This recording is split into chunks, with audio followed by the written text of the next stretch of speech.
Ernesto. É um prazer muito grande estar aqui participando, né?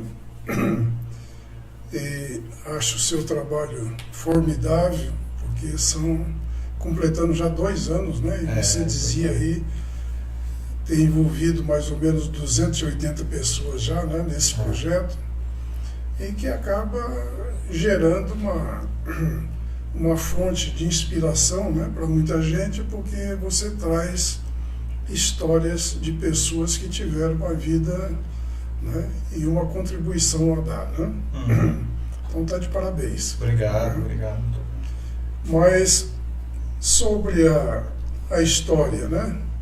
A história de vida, a minha, ela começa como filho de uma família na época muito pobre, né?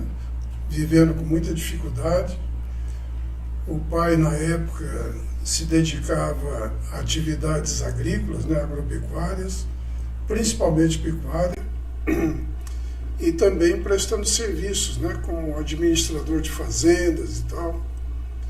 Então não foi uma infância muito fácil. E o que é uma desvantagem para começar, acaba sendo também uma fonte de inspiração, né? Dificuldade, né? Ou de inspiração ou um incentivo, né, para a pessoa procurar alguma forma de contornar isso, né? Então, com isso, eu comecei a vida. Aos 7 anos eu já estava trabalhando, né? Aos 7 anos de idade.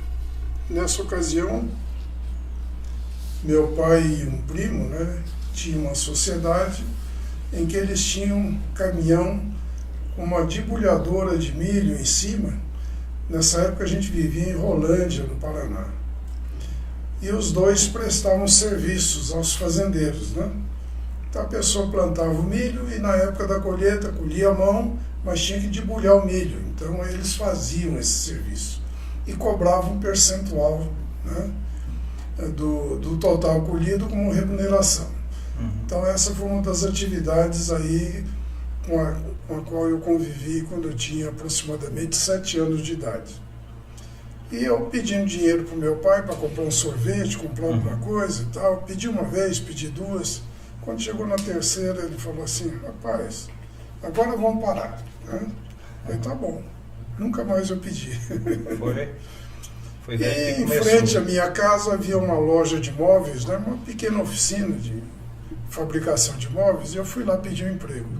Então imagina um garoto de 7 anos pedindo um emprego numa... Aí o sujeito falou que não tinha condição, né?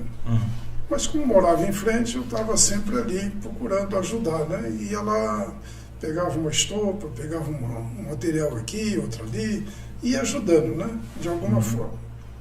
E aos poucos eu fui assumindo algumas tarefas dentro dessa loja, dessa oficina, né? Então eu aprendi a preparar uma cera para tapar buraquinho na madeira, né? A usar uma lixa, a preparar um gesso, né, para colocar vidro em quadros, né? Enfim, uma série de tarefas. A preparar o verniz, né? Misturar a goma laca com... Bom, e ao final de 3 meses, o sujeito se acostumando a me ver ali, falou assim: eu vou te dar alguma coisa, o que você está precisando? Né? Eu falei: bom, meu sapato está meio gasto aqui, estou precisando de um sapato. Aí me levou, pegou pela mão, levou numa loja vizinha e comprou um par de sapatos, que acabou sendo a minha primeira remuneração. Primeiro salário. Primeiro salário. Um par de sapato. Né? Bom, e aí as dificuldades, naturalmente, elas acabaram se sucedendo ao longo da vida, né? Eu sempre digo que a minha vida, ela teve uma base feita por derrotas, né? E as derrotas foram muitas, né? Os momentos difíceis, né? E muita gente... Derrotas momentâneas. Momentâneas, né? Mas dificuldades sérias, né? Sim, sim. A gente acabou enfrentando ao longo da vida. E cada dificuldade superada acabava se transformando numa oportunidade, né? Então, ao longo da vida, foi sempre isso que ocorreu. Mas, pô, eu não sei se você quer continuar nessa. Pode nessa continuar. linha, né? Só o senhor acabou pulando, mas o senhor nasceu em Marília, não foi? Eu nasci em Marília, estado de São Paulo. Né?